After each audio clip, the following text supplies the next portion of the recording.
ছেলেকে নিয়ে আনন্দ করতে ঘুরতে বের হয়ে আমার মনটা অনেক বেশি খারাপ হয়ে গেল। মনে হচ্ছিল ঘুরতে যদি না যেতাম সেটাই মনে হয় ভালো ছিল।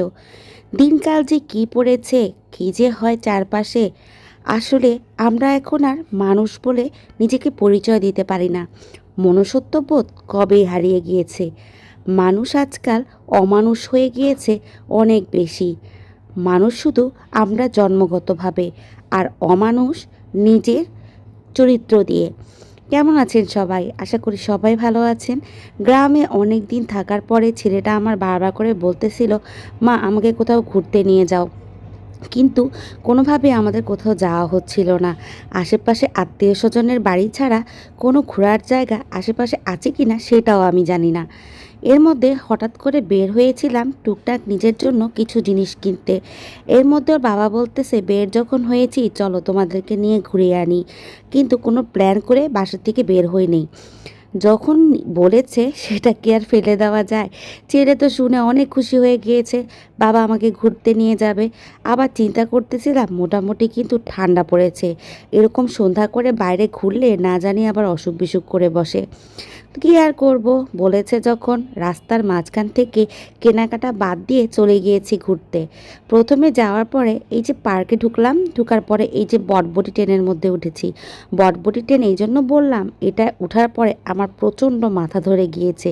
কেন যে মানুষ এই ট্রেনে উঠে আর কেনই বা এই ট্রেনটা তৈরি করেছে আল্লাহই ভালো জানে। নোয়াখালী অঞ্চলের ভিতরে এই পার্কটা কিন্তু একদমই খারাপ না। এটা পার্কের নাম হচ্ছে মনপুরা। এই মনপুরা পার্কে মোটামুটি আপনি বাচ্চা নিয়ে মোটামুটি ঘুরতে পারবেন, কোনো রকম একটু বিনোদন আপনি পাবেন এখানে। কিন্তু আহামরি কিছু না, সব কিছুই ধ্বজভঙ্গ। ধ্বজভঙ্গ মানে হচ্ছে, মানে জিনিসপত্র যা আছে সবই হচ্ছে পুরানো, বা হচ্ছে ঘটঘট ভটভট করা। একটা যে মানে বাচ্চারা এসে খুব বেশি মজা করবে, খুব আনন্দদায়ক তা কিন্তু না। এর মধ্যে আমার হাজব্যান্ড বলতেছে চরকিতে ওঠার জন্য, নাগরদোলা, যেটা নাগরদোলা। তো ওইটাতে উঠলাম। ওঠার পরে উপর থেকে যখন নিচের দিকে তাকিয়েছি আমার তো ভয়েই জীবন শেষ।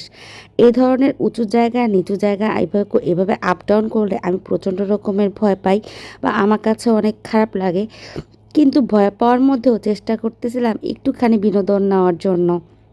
চারপাশের পরিবেশটা কিন্তু অনেক সুন্দর। এই যে ভিডিও দেখতে পাচ্ছেন, এই ভিডিও কিন্তু আমি করিনি, আমার হাজব্যান্ডকে বলছি করে দেওয়ার জন্য। কারণ আমি তো ওই যে ভয়েই শেষ। এর মধ্যে কিন্তু প্রায় সন্ধ্যা সন্ধ্যা হয়ে আসতেছে, চিন্তা করতেছি কখন আবার বাড়িতে ফিরবো। আর এখান থেকে ভিউটা কিন্তু অনেক সুন্দর, চারপাশে সব ধান ক্ষেত, যেহেতু গ্রাম এলাকা।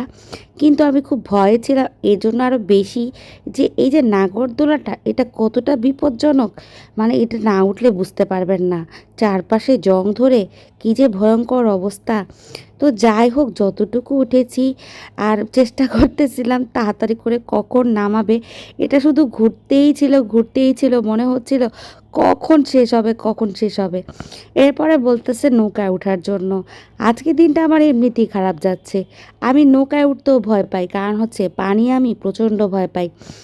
এর মধ্যে নৌকায় ওঠার পরে ওরা তো মজা করতেছে, চিৎকার করতেছে, একটু একটু করে চারপাশের ভিউ দেখতেছে। আমার মনে হচ্ছিল যে বাড়িতে তো আমাদেরই পুকুর আছে, আমার ভাসুর যদি একটা নৌকা রেখে দিত পুকুরের ঘাটে, তাহলে আমাদের এমন ঘোরা এমনিতেই হয়ে যেত। কী দরকার ছিল এই পানিতে ওঠার? আর চারপাশে কোনো মানুষজন তো ওরকম ছিল না, যার জন্য আরও বেশি ভয় লাগতেছিল। এরপরে চলে আসছি এই যে কি লাম্পিং জাম্পিং না যেন কি একটা, এটার মধ্যে তো ছেলে এসে মহা খুশি। এখানেও আমার ভয়, কারণ হচ্ছে এটা এমন নড়বড়ে অবস্থা, আর এত বেশি ময়লা ছিল এটার মধ্যে। আমার কাছে মনে হচ্ছিল যেন মানে ছেলের হাতে পায়ে তো ময়লা লাগতেছে, উল্টো পাল্টে যদি পড়ে না যায়, দেখেন কীরকম একদম এটার ফোম টোম সব কিছু কেমন যেন হয়ে গিয়েছে। আপনারা হয়তো বলবেন যে আমি মনে হয় সব কিছু দোষ ধরি। অ্যাকচুয়ালি দোষ ধরা না, আপনারা খুব ভালো করে খেয়াল করলে দেখবেন, এই যে দেখেন আমার বাচ্চাটা যে স্লিপ করলো, ও স্লিপ করে পুরোপুরি চলে আসতে পারে নাই। পিছন থেকে যদি আরেকটা বাচ্চা ধাক্কা দেয় তখনই কিন্তু হবে বিপত্তি। প্রতিটা জিনিসই নষ্ট হয়ে আছে, দুর্বল হয়ে আছে, আমার মতো আর কি। তো যাই হোক, এগুলো তো আমার বাচ্চা খেলতেছে দেখতেছে। এর মধ্যে মন খারাপের যে বিষয়টা সেটা হচ্ছে ছোট একটা বাচ্চা এখানে, আমার বাচ্চা যেখানে খেলতেছে এর পাশেই বাচ্চা একটা বসে এখানে পাহারা দিচ্ছে, মানে কে কয় ঘন্টা খেলতেছে কয় মিনিট খেলতেছে। বাচ্চাটাকে জিজ্ঞেস করলাম, "তুমি এখানে বসে আছো কেন?" একবার বলতেছে, "আমি এখানে কাজ করি," আবার বলতেছে, "কাজ করি না।" তো বললাম যে, "কাজ যে করো, টাকা পাও?" বলতেছে, "না, কোনো টাকা দেয় না।" "তাহলে এখানে কেন বসে আছো?" হয়তো পরিবারকে কোনোভাবে কোনো আ মানে হয় না যে যারা টাকা পয়সার মালিক তারা ওর পরিবারকে হয়তো কিছু সাহায্য করেছে। তো সেই করে তাকে এখানে বসিয়ে রাখে। যেই বাচ্চাটা আমার বাচ্চার মতো খেলার বয়স, ওর বয়সে হচ্ছে সবাই এখানে খেলতেছে, মজা করতেছে, সেখানে সে পাহারা দিচ্ছে। আসলে শুধু এখানে না, প্রায় অনেক জায়গাতেই আছে এমনটা। আমার বয়সী বাচ্চাকে আমি কোনো কিছুতে হেল্প না করে তাকে আমার ঘরে কাজ করতে রেখে তাকে দিয়ে কাজ করাচ্ছি। বা কোনো পার্কে হোক, বাজারে হোক, দোকানে হোক। ইচ্ছা করলেই কিন্তু কাজের পাশাপাশি তাকে একটু পড়াশোনার ব্যবস্থাও করে দেওয়া যায়। যে সে কাজ তো করছে অভাবের তাড়নায়, তার আসলে শিক্ষা বা মানসিক গ্রোথ হওয়ার কোনো অধিকার নেই। এজন্য না মনটা অনেক খারাপ হয়ে গিয়েছে। কিন্তু ওর বাবা বলতেছে তার নাকি প্রচণ্ড ক্ষুধা লেগেছে। আমি যেহেতু বাড়ি থেকে খাবার খেয়ে আসছি, সেজন্য আমার কোনো ক্ষুধা ছিল না। ওরা খাবার-দাবার খাচ্ছিল, আমার তো পেটেই খাবার যাচ্ছিল না বাচ্চাটার কথা মনে করে। তো আজকের মতো বিদায়। সবাই ভালো থাকবেন, সুস্থ থাকবেন। আল্লাহ হাফেজ।